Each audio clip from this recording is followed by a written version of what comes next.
40-45, probablement la date que vous avez appris à l'école. Si vous avez eu un prof un peu plus appliqué ou vous êtes tout simplement un minimum intéressé à l'histoire, vous avez probablement appris 39-45, date de l'attaque de la Pologne par l'Allemagne. Et si je vous disais que si on voulait, on pourrait remonter plus tôt, bien plus tôt. Mais moi, je vais essayer de remonter à un endroit qui me semble être le point de départ du conflit. Dans cette série de vidéos, nous allons nous concentrer essentiellement sur la Seconde Guerre mondiale. Mais comme on est sur la chaîne DFP, on va essayer de se concentrer sur l'aspect communiste et l'aspect de l'Est qui est souvent oublié dans les écoles européennes. Normal après tout, ça ne se déroule pas vraiment chez nous. Mais vous allez voir que nous avons un lien bien plus en rapport que ce qu'on croit avec ça.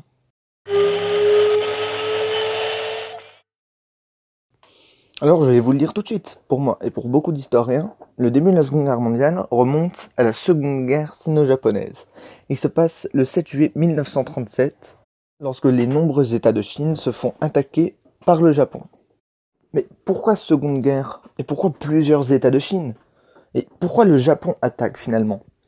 Bien, pour comprendre tout ça, il faut remonter encore plus loin. Je pourrais remonter à chaque fois plus loin si j'avais envie. Si on continuait comme ça, on pourrait revenir jusqu'à l'Empire des Yuan ou pourquoi pas des Han. On pourrait toujours aller plus loin. Mais comme je suis un petit chiant, j'ai décidé de remonter juste à l'endroit où ça m'intéresse. Et pour ça, nous allons remonter en 1839.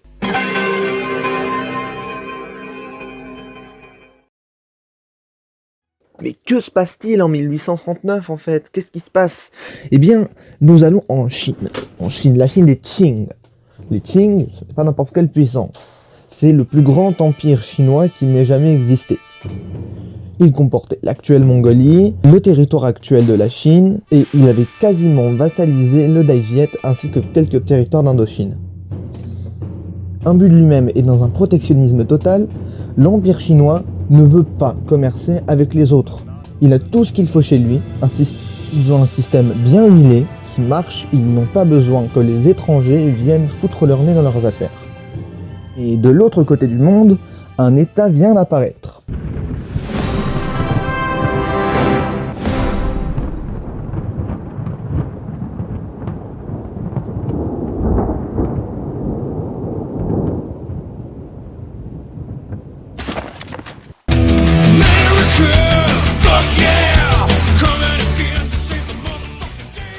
Les États-Unis d'Amérique. Et oui, nous sommes environ à cette date où les Royaumes-Unis ont dû livrer l'indépendance aux États-Unis d'Amérique, qui était, je le rappelle, l'une de leurs colonies les plus florissantes et qui leur apportait une énorme source de revenus. Rajoutons à cela qu'à l'époque, il leur était quasiment impossible de commercer avec l'Amérique du Sud. Les Royaumes-Unis se retrouvent sans sous et il faut leur trouver vite un moyen de boucher les trous.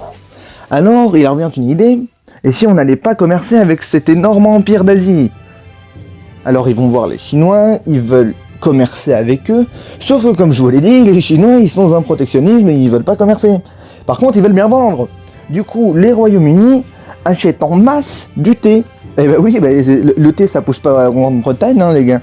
En fait ça vient de là, ça date de là ce cliché sur les Anglais qui boivent du thé. Et bien c'est parce qu'ils achetaient en masse du thé en Chine. Donc ils ne vendent rien à la Chine. Ce commerce se fait donc à perte. Alors, ils vont bien essayer en envoyant des diplomates, en envoyant des gens, en envoyant José montrer à quel point on a des choses incroyables à vendre, mais les Chinois ne veulent pas ouvrir les frontières. Alors, ils peuvent le vendre, mais uniquement à un seul endroit où c'est pas du tout rentable, et en plus, ils doivent payer que avec de l'or. Du coup, ils vendent même pas réellement leurs marchandises. Bref, c'est pas tenable. Ça ne sert à rien. Alors, vient au Royaume-Uni une idée.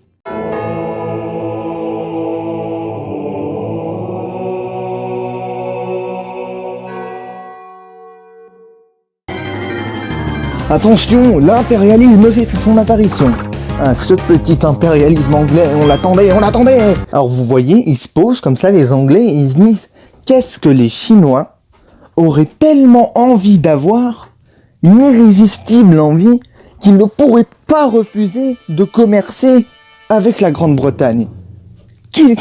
Qu'est-ce qui pourrait créer une telle dépendance? Dépendance, voilà, dépendance, réfléchissez sur ce mot, qu'est-ce qui crée une dépendance? C'est-à-dire que les Royaumes-Unis se sont dit, vas-y, on va dealer de l'opium à la Chine.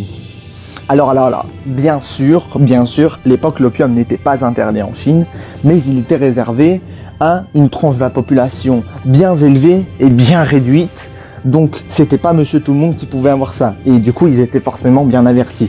Et surtout, c'était de l'opium qui venait pas des champs d'opium que la Grande-Bretagne utilise. C'est-à-dire les champs d'opium qu'on a au Bengale. Non. Ça, c'était de l'opium qui venait de Perse, d'Arabie, des pays de l'islam qui commerçaient depuis bien plus longtemps avec la Chine. Et cet opium-là, bien qu'étant une drogue dure, c'était relativement doux comparé à ce que vendait la Grande-Bretagne.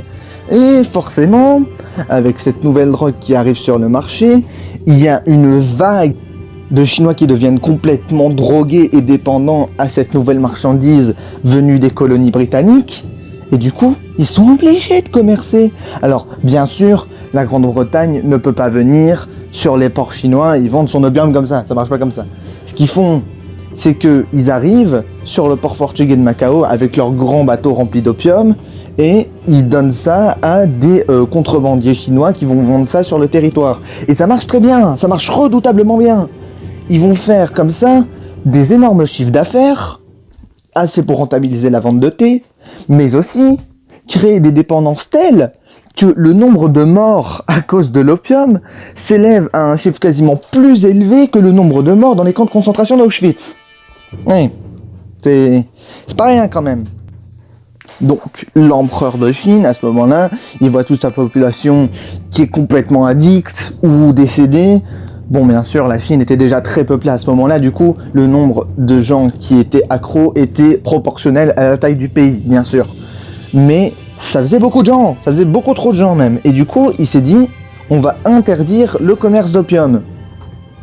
Du coup, ils prennent à peu près tous les camés, ils les foutent en cure de désintox, ils brûlent les stocks des contrebandiers, mais les cons, ils ont été aussi démonter les cargaisons qui appartenaient aux Britanniques. En sachant, bon, ils n'avaient pas le droit de vendre ça, c'était illégal. Mais c'est vraiment un mauvais coup diplomatique, parce que la Chine, de toute façon, elle se dit, moi je suis la plus forte, qu'est-ce qu'il va faire la Grande-Bretagne? Qu'est-ce qu'elle va faire? C'est des étrangers au long nez, qu'est-ce qu'ils vont faire?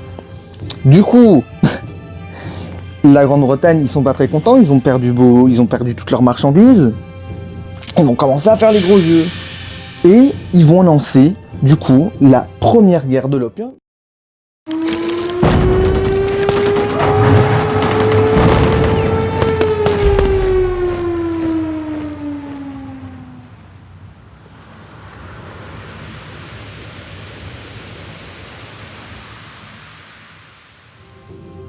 Donc, cette guerre qui durera de 1839 jusqu'en 1842 part du fait que les Britanniques veulent boire du thé. Donc, bien sûr, les Chinois qui sont reclus depuis des années, même s'ils ont atteint un certain niveau technologique, ils sont pas spécialement en retard, mais ils sont reclus depuis des années face à un empire britannique qui a son prime, qui a des technologies de malade, ils se font défoncer la gueule. Et ils sont obligés de signer le traité de Nankin qu'on a appelé les traités inégaux. Voilà, ça vous signe bien le délire, quoi. Qui leur oblige à ouvrir 5 ports et à céder l'île de Hong Kong à la Grande-Bretagne. Donc nous avons cette première guerre de l'opium qui est terminée. Elle est terminée une fois pour toutes. Voilà, la Chine s'est fait démonter la gueule. Ils sont en train de perdre tout leur empire. Ils tombent en morceaux. Et les Britanniques ne sont pas assez satisfaits. Et du coup, ils ont décidé de lancer une deuxième guerre de l'opium.